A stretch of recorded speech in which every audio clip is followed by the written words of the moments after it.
திமுக வந்து இப்போ wait and வாட்ச்ல இருக்கு. அதாவது எந்த விஷயத்துக்கும் அவங்க வந்து ரியாக்ட் பண்ணல. கொஞ்சம் அமைதி காக்குறாங்க. திமுக வந்து கூட்டணி கட்சிகளோட பெரிய மனக்கசப்பு அப்பவே சம்பாதிச்சாங்க இல்லையா? ஏங்க ஒரு ட்ரெயின் தொடர் வண்டித்துறை மாதிரி ஒரு 20, 25 கட்சி வச்சா மன கஷ்டம் வரதாங்க செய்யும். சரி நீங்கள்லாம் மன கஷ்டத்தில் இருக்கிறவங்களாம் இன்னைக்கு துரதிர்ஷ்டம், மோசம் அப்படின்னு பேசுறீங்களா? ஏன் நீங்கள யாருன்னா ஒருத்தர் தெம்பா திராணியா ஒரு 3வது அணி 4வது அணி உருவாக்க வேண்டியதானே? நீங்களாம் உருவாக்குன ஆளு தானே. விஜயகாந்தை நம்பி எல்லாம் பண்ணி தோத்து போய் தானே திருப்பி திமுகவுக்கு வந்தீங்க. காதர் மொய்தீன் ஐயா பேசுறாரு ஊர் நாயம். திமுகவும் அதிமுகவும் முயற்சி பண்ணுதுன்னு செந்தில் பாலாஜி தூக்கி துறைக்கு அமைச்சராக போட்டு டாஸ்மாக்கும் இபி கையில் குத்தப்போ இது ஒரு வாயில் என்ன பெப்சாடென்ட் வச்சு பல்வலிக்கிட்டு இருந்தாரா? திமுக விமர்சனம் பண்றதுக்கு ஃபர்ஸ்ட் நீங்கெல்லாம் சரியா கண்ணாடி முன்னாடி ஒரு வாட்டி பார்த்துக்கோங்க. இன்னைக்கு வானாத விஜய் வந்துட்டாரு, நாட்டை திருத்த போறாரு, அவர் தூக்கி அப்படியே அமைச்சரை கொடுக்குறாரா, எம்எல்ஏ கொடுக்குறாரா, எல்லாருக்கும் பிடிக்குதே தாவேக்காவை. இன்னைக்கு ஆதவ அர்ஜுனா வந்து உங்களுக்கு நல்ல மனிதராக தோன்றுகிறார் அல்லவா? என்ன வியாபாரம் பண்றாரு? ஏன்னா ஒருத்தர் கேட்டிருப்பீங்களா? இவ்வளோ நடக்குதுங்க. இது எதுவுமே தெரியாம திருச்சி கிழக்குல போய் ஒருத்தர் அவரு ஒரு படம் காட்டிட்டு இருக்கிறாரு. லீமா ரோஸை சேர்த்ததுக்கு சசிகலா அவர்களை சேர்த்து கொண்டிருந்தால் இந்த கட்சிக்கு எவ்வளோ நல்லது நடந்தது. ஓரளவுக்கு ஆச்சு. இந்தியா கூட்டணின்ற பேரே இனிமேல் சிக்கல் தான். காங்கிரஸோட போக்கு என்பது இந்த முதுகுல குத்துறது, அப்புறமா ஃப்ரெண்ட்லியா தேர்தலில் நிற்கிறது. கூட்டணி வந்துருவாங்க, அப்புறம் ஒரு 10 தொகுதியில தமாசா நிற்பாங்க. அப்புறம் தோத்து போட்டதுக்கு அப்புறமா வந்து எதுவுமே இருக்காது, சத்தமே இருக்காது. ராகுல் காந்தி பிரச்சாரத்துக்கு வரமாட்டாங்க, அப்படி இருப்பாங்க.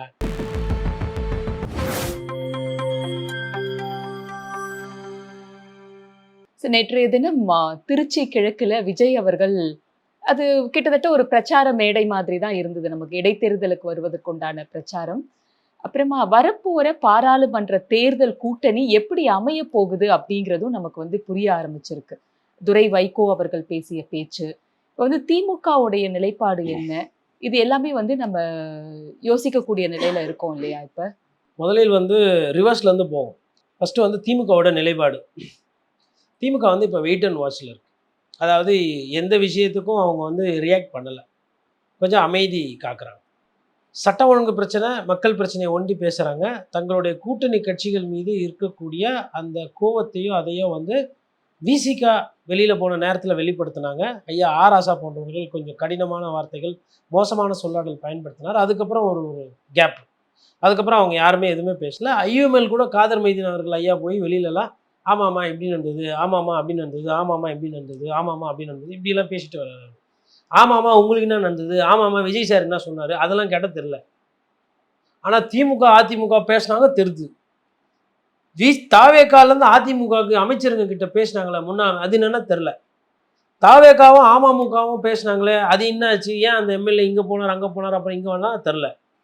இதெல்லாம் தெரிது. சோஃபா போய் முன்னாடி இறங்குச்சு அது கேட்டால் தெரில. அது பேசுகிறதும் இல்லை. அப்போ இதே வேலையை வந்து அவங்க பண்ணாங்க. இன்னைக்கு வந்து ஐயா துரை வைகோ என்ன சொல்றாரு, நாங்கள் வந்து துரதிருஷ்டவசமா நினைக்கிறோம், இது மோசமானது அவங்க நினைக்கிறோம். வைகோ அவர்களே இன்னைக்கு சொல்லிட்டாரு சார். என்ன சொல்றாங்க, அவங்க வந்து கொஞ்சம் பரவாயில்ல, ஈரம் காயறதுக்கு முன்னாடி பேச ஆரம்பிச்சிட்டாங்க. இந்த ஓட்டு போட்ட மெய் ஈரம் காயிற வரை நீங்க வெயிட் பண்ணிருக்கீங்க. அது மனிதர்கள் வந்து சூழ்நிலைக்கு ஏற்றார்கள் மாறக்கூடிய தன்மை படைத்தவர்கள் அப்படின்னு நம்ம வரலாறு புஸ்தகத்துல படிச்சிருப்போம். இல்லை அவங்க எப்பயுமே நீங்கள் வரலாறுலாம் போய் பார்க்க வேணாம், நீங்கள் 2 கண்ணில் நேர்லேயே பார்த்தாலுமே மாறுவாங்க அப்படின்றதுக்கு இவங்கெல்லாம் எடுத்துக்காட்டு. ஜெயிக்கிறோம் தோக்குறோன்றதை தாண்டி தேர்தல் கூட்டணின்றது ஒரு ஒப்பந்தம். நான் உனக்கு நிற்கிறேன், நீ எனக்கு நிற்கிற, நான் உனக்கு தம்பி நீ எனக்கு அண்ணன், இல்லை நான் உனக்கு அண்ணன் எனக்கு தம்பி, இந்த களத்தில் வந்து வெற்றியோ தோல்வியோ நம்ம கூட நிற்கணும் அப்படின்னு ஒரு ஒரு குறைந்தபட்ச ஒரு ஒரு நாகரிகம் ஒரு ஒரு இது இருக்கணும். அதை வந்து ரொம்ப நாளாக வந்து நீங்கள் கொள்கை கூட்டணி உருட்டிட்டு இருந்தீங்க. அப்போ சூழ்நிலைக்கு ஏற்றார் போல் நீங்கள் இருந்தீங்க. திமுகவோட பயணம் பண்ணப்போ தொடர் வெற்றி பாராளுமன்ற தேர்தலில். அந்த வெற்றி, அந்த ஈர்ப்பு, அந்த பசை வந்து உங்களை வந்து சந்தோஷமாக வைத்து கொண்டிருந்தது. ஆனால் காங்கிரஸ் வந்து ஆட்சியில் வர்றது கிடையாது இப்போ. அப்போது காங்கிரஸ்க்கு ஒரு நெருக்கடி. என்ன நீங்கள் இன்றி ஜெயிக்கிறீங்க, உள்ளாட்சி ஜெயிக்கிறீங்க, சட்டமன்றம் ஜெயிச்சிங்க, எங்களுக்கு வரலன்னா காங்கிரஸ் முதல்ல தன்னோட அந்த கோர முகத்தை காட்டுறாங்க. அதாவது எனக்கு என்ன லாபம், இந்த உறவில் இந்த கூட்டணியில் எனக்கு என்ன லாபம், காங்கிரஸ் முதல்ல எக்ஸ்போஸ்.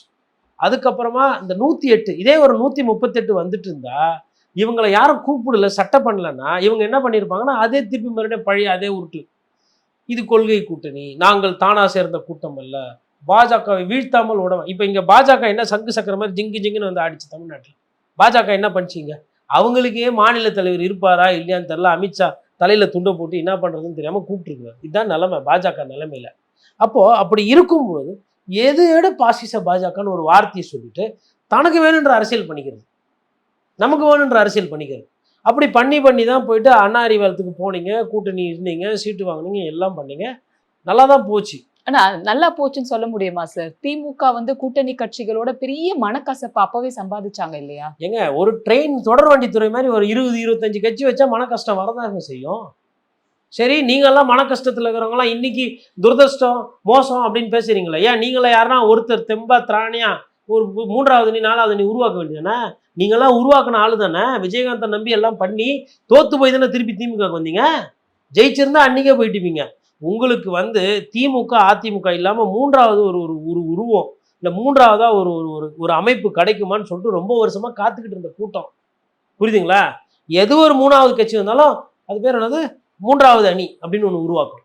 அதில் யாரெல்லாம் இருப்பாங்கன்னு பார்த்தா இந்த திமுக கூட இருந்தவங்க தான் ஃபர்ஸ்ட்டில் இருப்பாங்க. அப்போது வேறு வழி இல்லாமல் தான் நீங்கள் இவ்வளோ நாள் திமுகவில் இருந்தீங்க.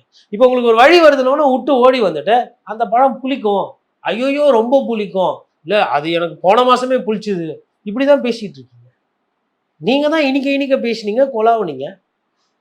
ஒரு குறைந்தபட்ச கண்ணியம் என்னன்னா, திமுக தப்பு பண்ணுச்சு இல்லை, சட்டம் ஒழுங்கு பிரச்சனை வந்தது இல்லையா, ஊழல் குற்றச்சாட்டு வந்ததுல, செந்தில் பாலாஜி 10 ரூபாங்கண்ணா, அன்னைக்கு நீங்களாம் உண்மையிலே நல்ல தரமான அரசியல்வாதிகள் தான் அன்னைக்கு கேட்டிருக்கிறோம். அப்பா செந்தில் பாலாஜின்னு ஒருத்தர் வருவார், நேற்று வரல நீங்களே குறை சொல்வீங்க, ஆட்சி மாற்றம்னா அதுன்னுவீங்க, இதெல்லாம் என்ன நியாயம்னு கேட்டிருக்கணும்ல. இன்னைக்கு காதர் மொய்தீன் ஐயா பேசுகிறாரு ஊர் நியாயம், திமுகவும் அதிமுகவும் முயற்சி பண்ணுதுன்னு. செந்தில் பாலாஜி தூக்கி துறைக்கு அமைச்சராக போட்டு டாஸ்மாக்கும் இபி கையில் குத்தப்போ இவர் வாயில் என்ன பெப்சோடென்ட் வச்சு பல்வலிக்கிட்டு இருந்தாரா? வைகோ இன்னைக்கு சொல்கிறாரு துரதிருஷ்டமானதுன்னு. கள்ளக்குறிச்சியில் சாராய் சாவு இறந்தாங்களே மக்கள் 60-66 பேருக்கு மேலே. அப்போ இவர் என்ன கேட்டார்? அப்படியே பொங்கி எழுதாரா இல்லை துரைவருக்கு அப்படியே சீறி சிப்பாயா பாஞ்சாரா? மக்கள் உயிர் போச்ச. கரூர் சம்பவத்தில் திமுக பயந்துக்கிட்டு தாவேக்கா மீது கையெழுத்து போடாமல் அது எஃப்ஐஆரில் வந்து சேர்க்காம யோசிச்சுக்கிட்டு இருந்தாங்களே, அப்போ இவங்கெல்லாம் அண்ணன் தொல் திருமாவளவன் ஈழத்தமிழர் எதனா அறிவுரை சொன்னாரா?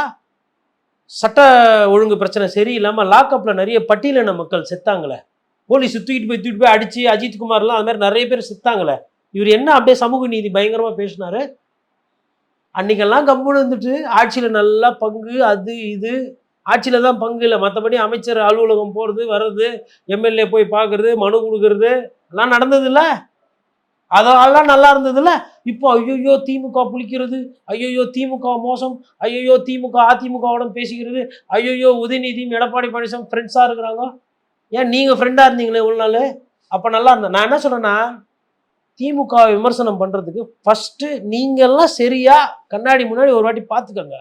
பத்திரிகையில் வந்த செய்தி, பத்திரிகையாளர்கள் தாக்கப்பட்டதுக்கு கூட குறைந்தபட்ச கண்டனம் தெரிவிக்காத கூட்டணியில் தானே இருந்தீங்க நீங்கள். இன்னைக்கு பேசுகிறீங்க. அப்போ மக்களுக்காக பேசலை, சமூக நீதிக்காக பேசலை, சமுதாயத்துக்காக பேசலை, பத்திரிகை சுதந்திரத்துக்கு பேசலை, வழக்காடு மன்றம் ஒரு சில கொட்டு வச்சு கேள்வி கேட்டு அமைச்சரோட லட்சணம் இப்படின்னப்பவும் பேசலை. இன்னைக்கு வானாத விஜய் வந்துட்டாரு, நாட்டை திருத்த போறாரு, அவர் தூக்கி அப்படியே அமைச்சரை கொடுக்குறாரா, எம்எல்ஏ கொடுக்குறாரா, எல்லாருக்கும் பிடிக்குதே தாவேக்காவை. இதுதான் சுயநலத்தோட உச்சம். திமுக ஆமா இதெல்லாம் பண்ணுச்சு, இதெல்லாம் பண்ணுச்சு, தப்பு தெரியுதா? நீங்க பண்ண தப்புலாம் தெரியவே இல்லையே. நீங்க பண்ண தப்புக்கெல்லாம் சேர்த்து தானே சிலுவை சமைச்சது. விசிகால எல்லாருமே யோகித சிகாமணிங்களா? கட்ட பஞ்சாயத்து பண்ணல, போலீஸ் ஸ்டேஷனுக்கு போய் இன்ஸ்பெக்டர்கிட்ட அவங்க கிட்ட இந்த இடம் எந்து அந்த இடம் அவருது இந்த மாதிரி பிரச்சனையெல்லாம் பண்ணலை.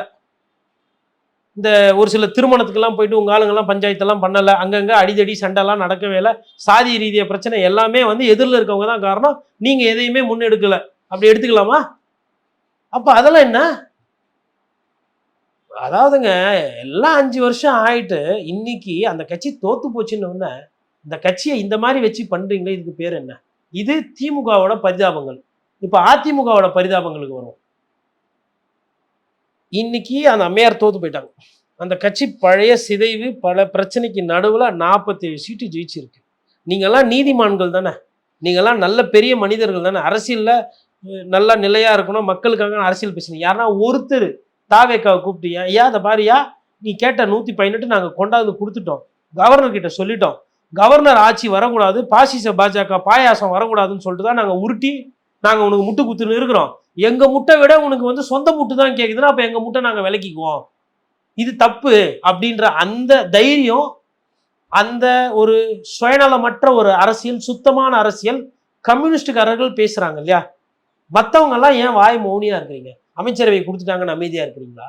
அது ஒரு முக்கிய காரணம் தானே சார். எது முக்கிய அமைச்சரவையில இருந்துட்டு பேச முடியாதுன்றதால மௌனிகளா இருக்காங்க. அப்ப இதே அமைச்சரவை திமுக குடுக்கலன்ற அந்த காண்டுல தானே நீங்க அப்ப பண்ணிருக்கீங்க. அப்ப மக்கள் சேவை, எம்எல்ஏ ஆனா போதுன்றதெல்லாம் அப்ப சும்மா. அப்ப உங்களுக்கு வந்து அமைச்சர் ஆகணும், எல்லாருக்கும் எல்லாரோட ஆசை இறுதியா எங்க போய் நிக்குது? அமைச்சரவையில இடம். அதுக்கு எதுக்குங்க கட்சி கொள்கை அரசியல்லாம் பேசிட்டு இருக்கீங்க? அமைச்சர் ஆகிறதுக்கு என்ன ஸ்ட்ரைட்டா பண்ணுமோ அதை பண்ணிட்டு போக வேண்டியதானே?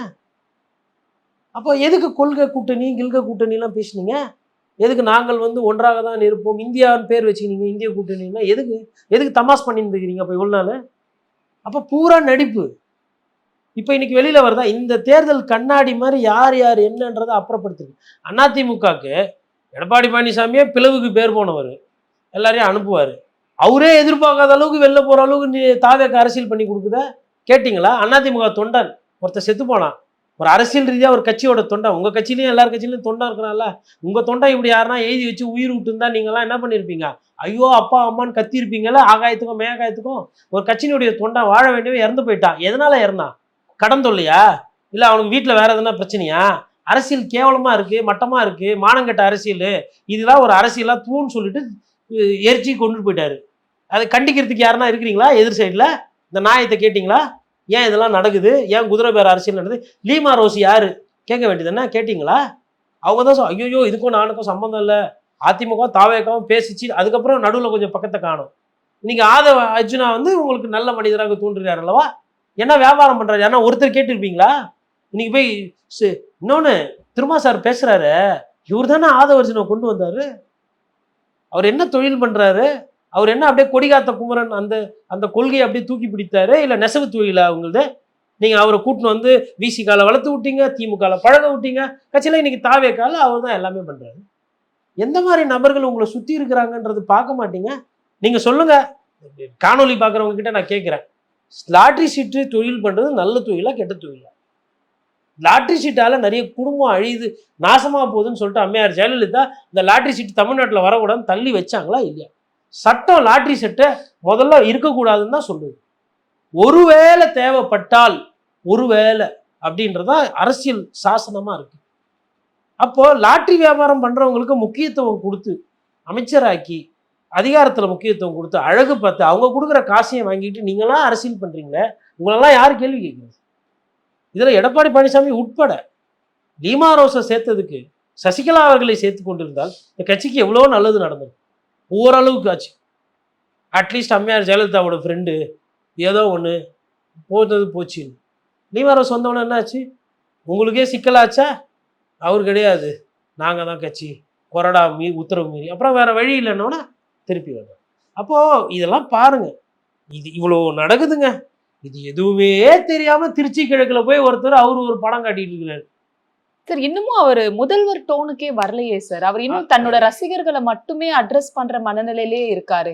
ஆமா, சொத்து வரி தண்ணி வரிலாம் அப்புறம், கரண்ட் பில்லு கூட வருது மார்ச் மாதம் மே மாதத்தில். ஆனால் நிறைய பேர் சொல்கிறாங்க கரண்ட் பில்லு கம்மியாக வருமே எங்களுக்கு அப்படின்றாங்க. என்னன்னு கேட்டால் கரண்ட்டு தான் இல்லையே அப்படின்றாங்க. இந்த லெவலில் இருக்குது. அதுக்கப்புறம் தண்ணி கிடைக்காம அங்கங்கே போராட்டம் நடக்குது, குடி தண்ணி கிடைக்காம. இன்னும் விவசாயத்துக்கு தண்ணி எந்த அளவுக்கு வரப்போகுது என்ன எது தெரியல. விவசாயிகளும் ஒரு சைடு போராட்டம் பண்ணிட்டு இருக்கிறாங்க, கேட்டுக்கிட்டு இருக்காங்க. எங்கன்னவங்க ஒன்னே ஒன்றுங்க, விவசாயி வயிற்றுல அடிக்கிறவங்க, விவசாயத்தை மோசமாக பேசுகிறவங்களாம் நல்லா வாழ்ந்ததா சரித்திரமே இல்லை. நான் 22 23 வருஷத்தில் அனுபவத்தில் நான் சொல்கிறேன்.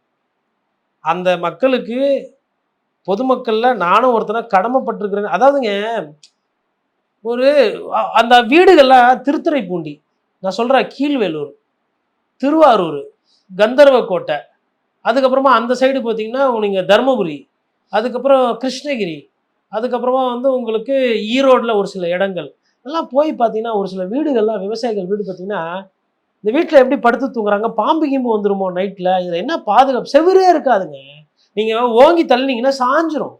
நான் இன்னும் மலை கிராமங்கள்லாம் சொல்லலை, நான் ஏலகிரி, அதுக்கு மேலே சத்தியமங்கலம், தாளவாடி, திம்பம், அதுக்கப்புறம் இந்த சைடு வந்து ஏற்காடு, அப்புறம் வேலூர், ஏலகிரி கீழே, அதெல்லாம் பற்றி பேசலாம். அதெல்லாம் இன்னும் மோசம். இங்கே எல்லாமே இவங்களோட வாழ்வாதாரம் இன்னும் கீழே இருக்கிறதுக்கு காரணம் விவசாயிகளுக்கு போதிய வசதிகள் கிடைக்கல. வெறும் கரண்ட் கொடுக்குறோம் ஃப்ரீயாக. அதை தாண்டி அவர்களுக்கு தேவை நிறைய இருக்குது. அவங்க யாரும் வந்து கோடிகளில் புரளல.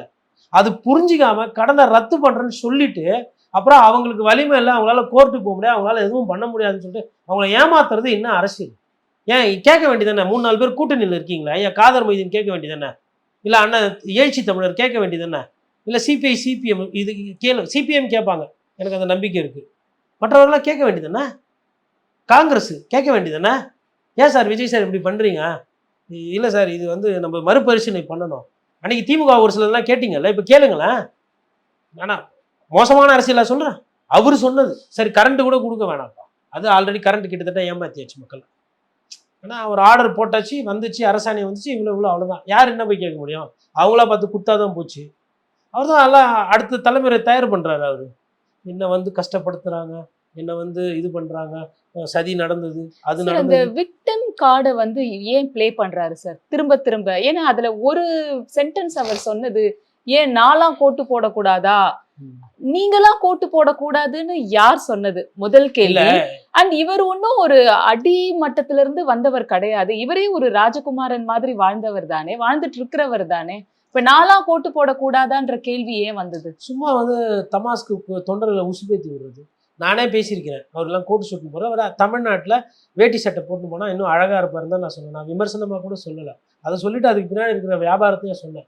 நீங்கள் வந்து கோட்டு சூட்டு போட்டிங்கன்னா Reid and Taylor, Raymond, Arvind textiles, அந்த மாதிரி ஆளுங்க தான், சிஆர்எம்ஸ் தான் வருவாங்க. இதே நீங்கள் வந்து வேட்டி சட்டையில் போனீங்கன்னா அந்த இது கோஆப்டெக்ஸு, அதுக்கப்புறமா ஆலயா வேட்டிகள், அதுக்கப்புறமா ராமராஜ் காட்டுன்னு, இந்த மாதிரி தமிழ்நாட்டில் இருக்கிற கம்பெனியாக பார்த்து நல்லாயிருக்கும், சென்டிவின், இது மாதிரிலாம் இதாகன்றதுக்கு தான் சொல்கிறோம். என்ன தன்மை சொல்கிறாங்கன்னே புரிஞ்சிக்காம நான்லாம் போடக்கூடாதா? இல்ல புரியாம பண்ண மாதிரி தெரியல சார். அது வந்துங்க, சரி, அவரு சொல்கிறது தான் சபை ஏறும். அவருக்கு இருக்கக்கூடிய அந்த ரசிகர் ரீச்சு, அவருக்கு இருக்கக்கூடிய வசீகரம் என்பது ஜாஸ்தி. இப்போது ஒரு பத்திரிகையாளர்களோ, எதிர்கட்சிகளார்களோ, இல்லை வந்து அரசியல் விமர்சகர்கள் வந்து ஒரு ரீச் கம்மியாக இருக்கும். அவங்களால வந்து ஒரு ஒரு நிறைய பேர்கிட்ட போய் சேர முடியாது அவங்க சொல்கிற செய்தி. அரசியலை நோக்கமாக பார்க்குறவங்க, அரசியல் அறிவு அதிகமாக இருக்கிறவங்க தேடி தேடி பார்ப்பாங்க காணொலிகளை. அது வந்து ஒரு லிமிட்டடு அந்த அரசியல் புரிதல் இருக்கிறதுன்றது. ஒருத்தரை அரசியல் ரீதியாக எந்த அளவுக்கு நம்பணும், ஏன் நம்பணும், எதில் நம்பணுன்ற அந்த பகுத்தாய்வு வந்து எல்லாருக்கும் இருக்காது. இப்போ இளைஞர்கள் பட்டாளத்தில் வந்து விஜய் அண்ணா எது பேசாலும் செய்தி, புரியுதுங்களா? அப்போது ஒரு பைக் ரேசர் வந்து ஒரு கண்ணாமண்ணான்னு ஓட்டிட்டு போனால் அங்கே ஒரு 2 லட்சம் பேர் போய் நிற்பான். எதுக்கு போனால் தெரியாது, டைம் பாஸ். இப்போ அவங்கக்கிட்ட அந்த க்ரௌடு வந்து அதை தான் கேட்பாங்க. அது பைக்கு வேகமாக ஓடுறதால செத்து போயிடுவோம், ஒரு சின்னதாக ஒரு அடிபட்டு கை கால் ஏதோ ஒன்று ஆகி போச்சுன்னா வாழ்நாள் முழுவதும் நவுத்த முடியாமல் இருக்குமே, அந்த தாய் தகப்பனோட நிலைமை என்ன, உன் வாழ்க்கை என்ன, அது புரியாது, அது வயசு அப்படி. அந்த மாதிரி இருக்கிறவங்க கிட்ட கரெக்டாக பேசி, நான் கோட்டு போடக்கூடாதா, நான் நண்பா நண்பி சொல்லு, பிளாக் அண்ட் ஒயிட் அப்படின்றாரு. பிளாக்னா என்ன தெரியும்ல, இப்போ இதுதான் ரொம்ப முக்கியம். பிளாக் எது, ஒயிட், அதுல என்ன சொல்ல வராருன்றது புரியல. வந்து நாங்கள் வந்து எல்லாருக்கும் உண்டான அரசியல் பண்றோம், நான் வெள்ள மனசுக்கு சொந்தக்காரன், என் மனசுக்கு ஏற்ற இருக்கேன். பிளாக்ன்றது கருப்பையும் திமுகவையும் ஒப்பிடலையா அவரு? இல்ல, அவர் வந்து கருப்புன்றது வந்து ஒரு மாதிரி ஒடுக்கப்பட்டவர்களோட விஷயங்கள், அதை வந்து நம்ம தூக்கி பிடிக்கிறோன்ற மாதிரி நான் தான் அது உங்களுக்கு உண்டான பாதுகாவலன் ரட்சகன் நான் தான் அப்படின்றது அது சொல்றாரு. கிட்டத்தட்ட அது ஒரு மூளை செலவையான ஒரு அரசியல்.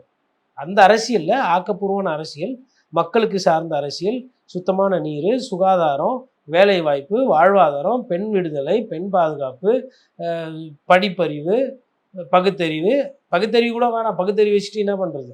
ஃபஸ்ட்டு பேசிக்ஸ், குடிக்கிற காற்று தண்ணி இதே பிரச்சனையாக இருக்கும்போது அதெல்லாம் அப்புறமா வர்றது.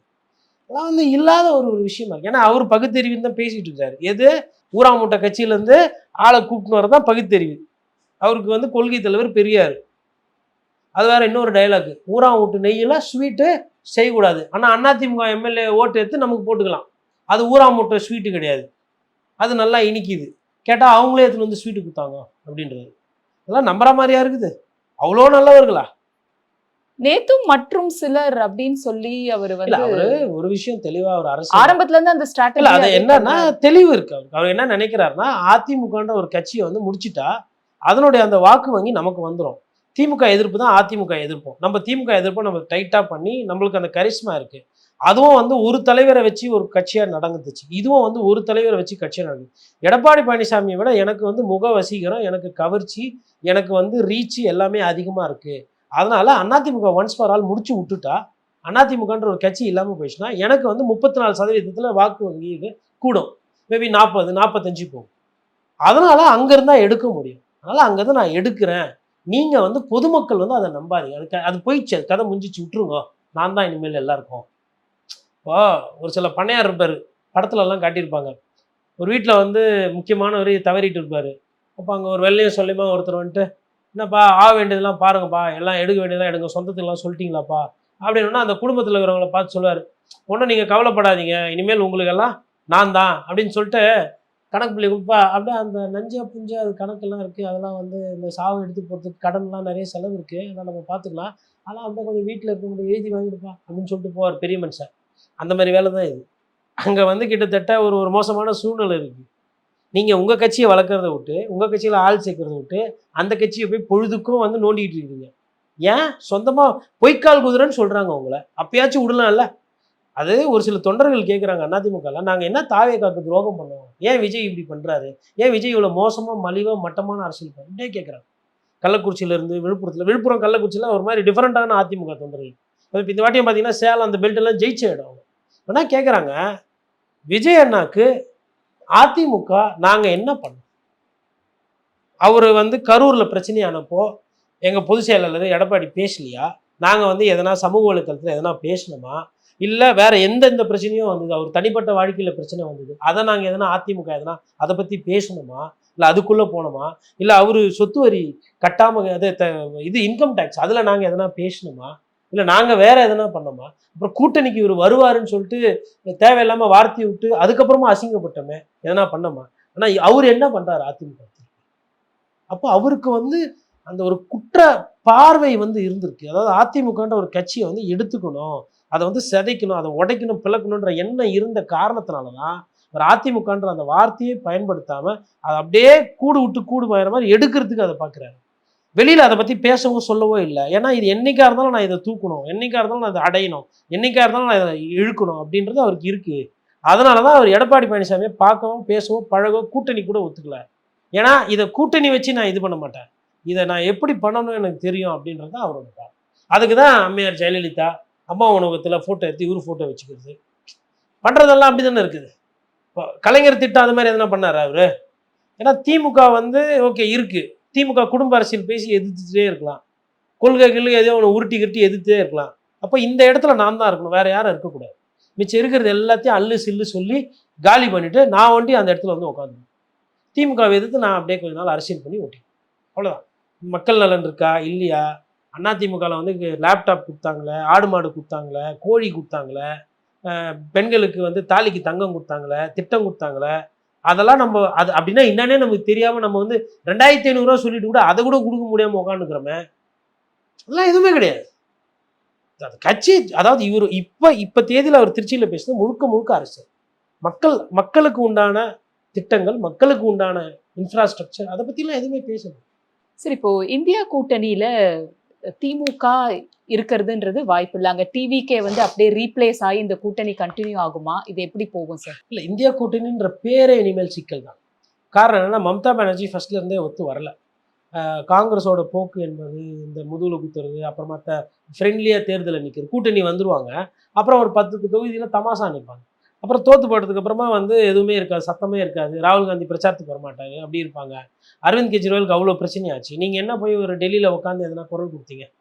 அது அரவிந்த் கெஜ்ரிவால் பிரச்சனை போட்டோம் அப்படின்னு தானே பார்த்தீங்க. அது என்னன்னா பழைய பகை. காங்கிரஸ் வந்து டெல்லியில் வந்து ஆம் ஆத்மி தானே தோக்கச்சுது, அதனால ஆம் ஆத்மி தோக்கிறது கைதாகிறத நம்ம பார்த்து அப்படியே மாடியிலேருந்து சிரிக்கணும், ஆஹா நல்லா இருக்கிறதா, அந்த பண்ணையார் குணம் அதெல்லாம் இருக்கிறதுனால நிறைய பிரச்சனை.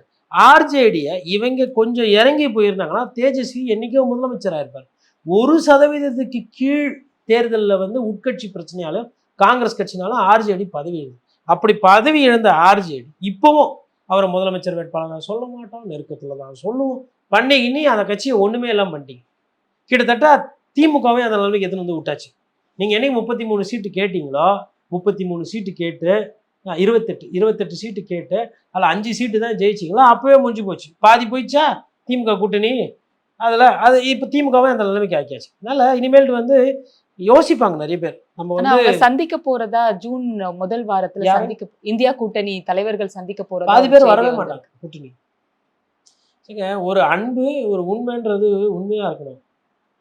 2 பேர் ட்வீட் போட்டாங்க. அகிலேஷ் யாதவ் வந்து என்ன சொன்னாரு?